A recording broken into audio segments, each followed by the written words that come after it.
Alhamdulillahi Rabbil Alameen wassalatu wassalamu ala ashrafil anbiya'i wal mursaleen nabiyyina Muhammad wa ala alihi wa sahbihi ajma'in. Amma ba'du, assalamu alaikum wa rahmatullahi wa barakatuh, and welcome to our fiqh hour. It has been some time since our last fiqh hour, as we said. I think it was around Hajj time. Maybe I think may have had a fiqh hour after that time as well. But since then, we should hopefully have no streaming issues. We have now a super duper modem downstairs. On top of that, we have now beefed up our Wi-Fi situation as well, obviously at a exceptional cost, mashallah. But now, I'm not envisaging any streaming issues. But if there are, please do let me know, inshallah. So we have a number of questions that have come in since the last time we have been delivering Fiqh Hour. We're going to go through those questions, inshallah. But also, in the meantime, if there have been some questions burning in your mind, please do share them on our chat, and we will tackle them as well as we go through. So let's pick up the questions that we have on the various groups. Okay, let me see where we are. So I think we had one question on the ladies group, if I'm not mistaken. Let me just scroll for it. Yeah. So the one question that we had on the ladies group was salam alaikum. Okay, that's a strange way of saying it. I think she meant to say assalamu alaikum. Excellent. So it is working. Alhamdulillah. Salam. How does one go about talking to a prospective spouse? Okay. Wa alaikum salam. Well, we don't go about talking to a prospective spouse because you see, what is the benefit in talking to a prospective spouse? Many people say, yes, but I get to know the person, I can ask them questions, they can give me answers, and then I can, and that's right. So I can ask them questions, they can give me answers, and from those questions and answers, I can determine if this is the right person for me. First, I would say is that people tend not to be honest. So if a person wants to marry this woman, or this woman wants to marry this man, then she or he are going to give the answers that the person wants to hear. So if the person says, I prefer to, live in our own house separately, I wish to move out of Bradford, and this person wants to marry her, then he will say, yes, I would also like to move out of Bradford. I would like a big family. What about you? And that person wants to marry and say, oh yeah, I would like a big family as well. So in essence, he's just going to give her answers to please her. And likewise, it could be the other way around. And really, one conversation is not a deal breaker. You don't really know a person in one conversation. We know from the understanding of Sayyid Umar ibn Khattab statement that you only know a person if you've done business with them, if you've traveled with them, if you've spent some considerable time in a high stress situation. Because a marriage, you see, is over a long period of time, and you cannot determine a person's character in one meeting, or even two meetings, or even in 5 meetings. That's the reason why, unfortunately, you get people who prefer to not necessarily have a marriage according to Islam, and have a marriage which is contrary to Islam, which is to have a girlfriend-boyfriend relationship, get to know the person, decide if that person is for them, and then move forward with them. And that's what they tend to do. But obviously, the issues with that is that they're engaging in a haram relationship. So really, there's no real answer to say that, can I determine a person's value in that one meeting or 2 meetings? The only thing really is when you're meeting a spouse that the Sharia permits is to see if there's any physical attraction. That's all. Is there, you don't expect to kind of automatically fall in love, but, is there some, do I find this person attractive? Is there something in this person that I can move forward with? That's the reality. Because if you don't see a person, then it's very difficult for you to decide that I'm going to live my life with this person. So it's really the seeing that's important. You can never know a person's character. You can never know a person's character. Sometimes you can spend, 3-4 months with a person and they can conceal their true character, and then, their character comes apparent. So really, there's no real person, and there's no real way. And people say, how do I know if that's the right person? Well, you never know if that's the right person. So people can be married. When we look at, say, our parents and grandparents, when they married each other, they didn't necessarily, and then this is again expectations from marriage. They didn't necessarily marry each other expecting every single day to be a honeymoon day, or every single day to be a day of great happiness and romance and things of that nature. They married because they knew this is marriage. Okay, it takes work, it takes effort, it takes a lot of energy, and the purpose is that they serve a purpose by coming together. And the purpose that they serve by coming together is that they can make sure that they don't commit sin, because they can fulfill each other's rights, physical rights, emotional rights, and there's companionship. And the two of them come together in order to then eventually move forward and build a life together. And that's really it. You can, as I said, there's unfortunately, there's expectations which are so high, expectations which are unmatchable, and on top of that, there's a view that they're going to get this kind of perfect person, and that's not marriage. This is this is all come about, unfortunately, from reading novels. This has all come about, unfortunately, from watching movies, where we this romantic relationship where the person finds this perfect soul match, or matches their soul, and then live happily ever after. This is an unreal concept. Marriage is hard work, and if you feel like, well, how do you know, how do you know it's hard work? Well, think about the relationships you already have. You may have a father, you may have a mother, you may have brothers, you may have sisters, and to maintain that relationship, look how difficult it is. Then on top of that, think about it. You don't choose your father. You don't kind of think, oh God, I wish I'd known my father before he became my father. Then I would have decided whether he should have been my father or not.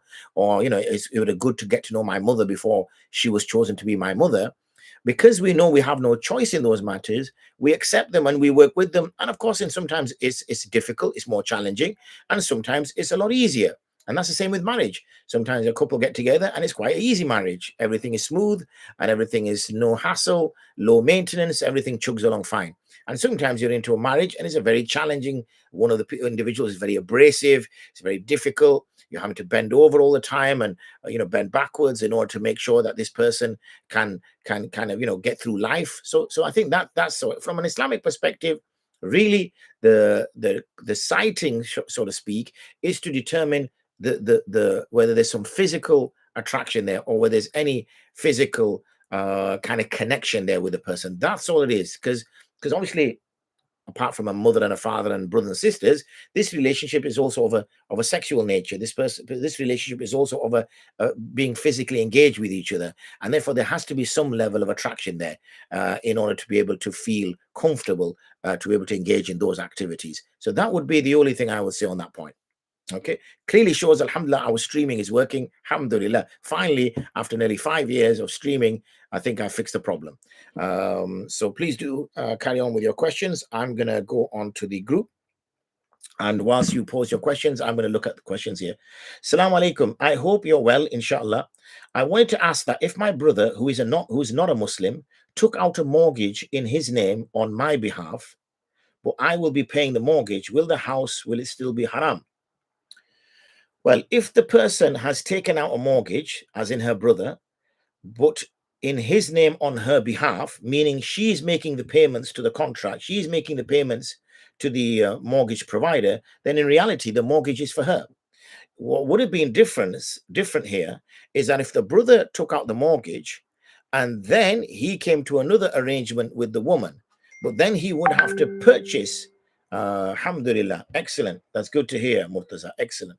So in this case, or Iman rather, so in this case, what would have been the situation is that if the brother bought the house via mortgage, and then he sold the house to his sister via a different method of sale, like murabaha, for example, then the second transaction is different than the first transaction. The first transaction is the brother buying the property, getting a bank to loan him some money, and then he's paying that loan back to the bank, which is a riba loan, which is an interest loan.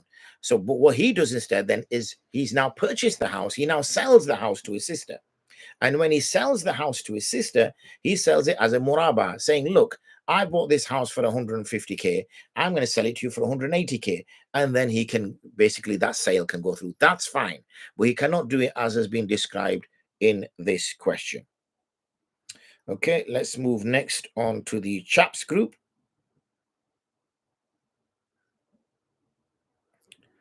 And we had a few questions that had come on here. Assalamu alaikum, Mufti. Is 18 degrees from the horizon a valid starting time for Fajr and ending time for Isha in Canada? If not, what degrees would we follow? Note that Canada has a similar latitude to UK. Well, actually, wa alaikum salam, I went to Canada a couple of weeks ago, Mississauga, if I pronounced it correctly, in Toronto, Mississauga. I think that's how it's pronounced, near enough. Okay, with my Yorkshire accent.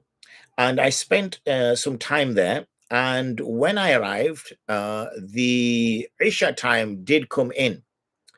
Okay, I think I had it set on 15 degrees, possibly, but I had it set. Isha time did come in, and so it would depend where you are in Canada. And from my little research I've done on Canada, is that most people live 100 kilometers away from the Canadian American border. So most people live within that latitude. They don't live further up north because it's very cold up north, and you tend to have indigenous people living up north, not your kind of average people that live there. So therefore, Isha time did come in there.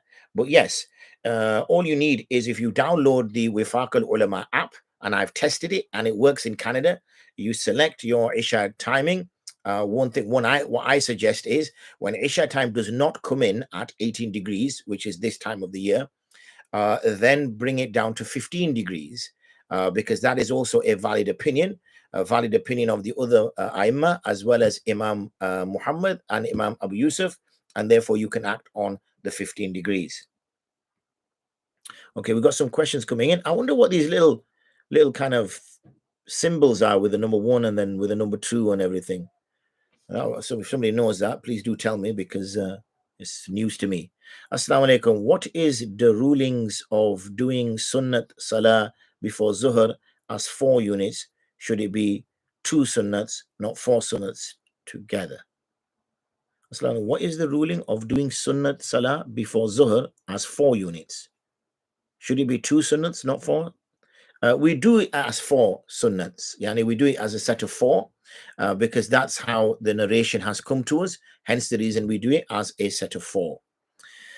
Hamza Yusuf, assalamu alaikum wa rahmatullah. Wa alaikum salam. Happy to see Fiqhour again. Alhamdulillah. That's good to hear, Hamza. You just need to tell me what that little symbol and -2 is after your name, because I'm just curious now. Please do keep the questions coming in. I will now take another question from the gents group. Assalamu alaikum, Mufti. How can we be sure that the light in the sky begins increasing right after Nisful Layl, during days of perpetual twilight? Is it certain that the twilight doesn't stay steady for some time around Nisful Layl before beginning to increase? Wa alaikum salam wa rahmatullah. We cannot be certain, because we have gained this through determine this number. We have determined this value. This is not through observation. So therefore, we have determined this by taking the night and splitting it into 2, or rather taking the sunset and sunrise time. Sunset meaning Maghrib time has started, sunrise time, and then splitting the night in order to determine where Fajr sits. And therefore, that's how we've determined. So we cannot say with certainty whether it stays like this for long or for a short time. That's the short answer. The more you chat, the more XP you get. The number next to your name is your position on the leaderboard. Subhanallah. Okay. So that by you answering that question, why are you still number 2 on the leaderboard? Surely you should now be number 1 on the leaderboard, because you've given 1, 2, 3 contributions. Oh no, the other person also gave 3 contributions. And how did the sister get to number 2 straight away just with 1 contribution? And Iman didn't get anywhere with 2 contributions. I don't know. Still unsure about that. Next question. Assalamu alaikum wa rahmatullah. Wa alaikum salam wa rahmatullah. Is it permissible in Islam to name a baby girl dua? Does it meet the guidelines of Sharia for naming children from the Quran and Sunnah? If yes, what would be the correct spelling? Jazakallah khair. Yes, this name is getting a little bit famous, dua, because from what I gather, there is a female pop singer who is called Dua Lipa or something like that. If I mispronounced it, my apologies. And therefore, because of the name Dua being a famous name, because now a pop musician has that name, everybody's starting to name, or not everybody, more people are starting to name their daughters with the name Dua, and then kind of Islamifying it by saying, oh, doesn't it mean Dua, yani, the word? Obviously, that's not the reason why people are doing that. That the reason why people are doing it is because of, so remember, innamal a'malu binniyat. So it's your niyyah. Why pick a name which a pop star has, and without going into too much detail, the way she may dress, the way she may behave, why associate your daughter with a person like that? Rather associate your daughter with the values that you wish her to have, or with the lifestyle that you wish her to have. And even if a person says, well, no, actually that wasn't my intention was the name Dua. Well, where's the name Dua come from? And secondly, why pick a name that has a resemblance with somebody that is behaving in that manner? So that's the first thing. Secondly, I wouldn't say it necessarily meets the guidelines for naming the children from the Quran and Sunnah, because this name is not necessarily in the Quran and Sunnah as a name. Is it wrong? Well, based on what I've said to you earlier, those are the issues. But is it wrong per se? I wouldn't say it's wrong per se in its own right, but by association, it becomes problematic. Assalamu alaikum wa rahmatullahi wa barakatuh. Wa alaikum salam wa rahmatullah. May I use a translation app on my phone to translate the khutbah during Jummah if I don't know the local language? Yeah, this is an issue that happens to many people. You may go to a country, and they may speak in Urdu, I'm assuming, because this brother's seems like he's a convert. So it may be that they're giving the lecture in Urdu and he doesn't understand Urdu. So there's nothing wrong in setting your app, because this is not the khutbah. And therefore you can have it, translated and read it on your phone as it's being translated. When it comes to the actual khutbah, then that's not in the local language. The actual khutbah is in Arabic. Okay. So therefore, if a person can learn Arabic, alhamdulillah, he can learn Arabic. But if he can't learn Arabic, then he may set his phone beforehand, before the imam, the khatib sits on the minbar, and have it set, and then obviously just look at it. Rather than, the only issue is obviously he may need to keep touching the screen in order to keep it active. But that's an issue, isn't it, where he needs to be stationary and focused. So if he can overcome that, then absolutely he can. Okay. Assalamu alaikum wa rahmatullah. Wa alaikum salam wa rahmatullah. Is it permissible to receive a gift of £400 for switching from one energy supplier to another? Yes, because the energy supplier is not you do not transact with the energy supplier by giving money for money. With the energy supplier, you are paying for the energy they give you. So you're paying for gas, you're paying for electric. Okay. So therefore, they ask you to switch, and they say, we will give you hadiyah of £400 if you switch. So that's absolutely fine, because you're not having to deposit £500 with them for them to give you £400, because that's money for money. What you will do is you will become their customer. They will give you hadiyah for coming over to becoming their customer, and then you will pay for your gas and you will pay for your electric. So yes, that's fine. Planet Destroyer. SubhanAllah, what a name. Assalamu alaikum. And then he says, peace be upon you. So his name is Planet Destroyer, and then he says, peace be upon you. There seems to be a contradiction there. Wa alaikum salam. Would it then be good to add some minutes after the nisf al-layl time, so that it is more likely that the light has started increasing? Remember, this is by deduction. It's not an absolute science. It's by deduction. So there's no harm. Usually the timetables give that little bit of a delay. We always say, don't we, that when you're keeping fast, that, stop eating at least 5 minutes or so before, and don't pray your fajr literally, watching, and then, 30, it gets to 1 or 7, and then straight away you're praying fajr salah, wait another 5-10 minutes after that. So we should always exercise precaution when it comes to these sorts of things. Okay. So alhamdulillah, finally, we are actually getting things working. So that's great to see that now our streaming is solid now. Alhamdulillah, we've not had a break off either. People have been able to post questions. So yes, this is all thanks, if you've just joined us now, all thanks to our new modem, and also our beefed up Wi-Fi, which obviously every Wi-Fi supplier is smart enough to say, Mr. Mohammed, we're going to charge you a little bit extra for that. So, but at least it solves our immediate problem. So I wait another minute or so in case there are some other questions that need to be asked. I think I have answered all those which have come on the group.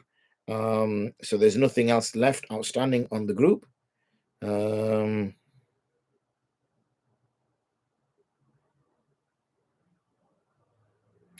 Just replying back to the admin team, who are busy making sure everything runs fine. Alhamdulillah. I think we have dealt with all the questions, it seems. We have some top fans as well now. Yes.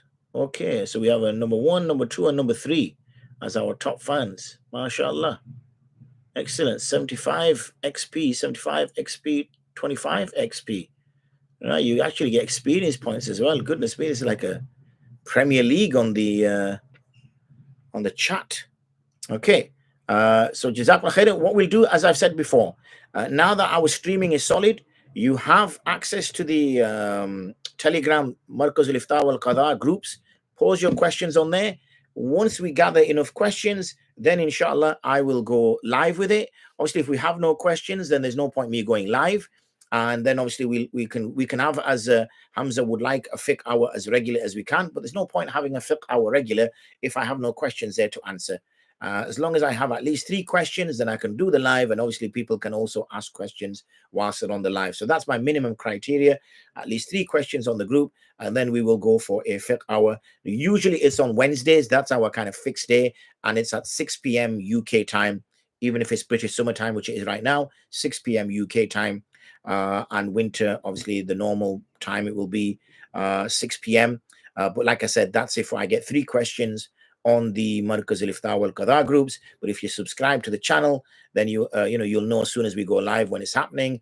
But normally our esteemed administrators post on the groups, letting people know that there will be a fiqh hour today. So again, people can ask questions. So it seems, alhamdulillah, your question asking has been satiated. So may Allah bless you all, and inshallah we look forward to seeing you soon, inshallah. Wa akhiru da'wana and alhamdulillah rabbil alameen. Assalamu alaikum wa rahmatullahi wa barakatuh.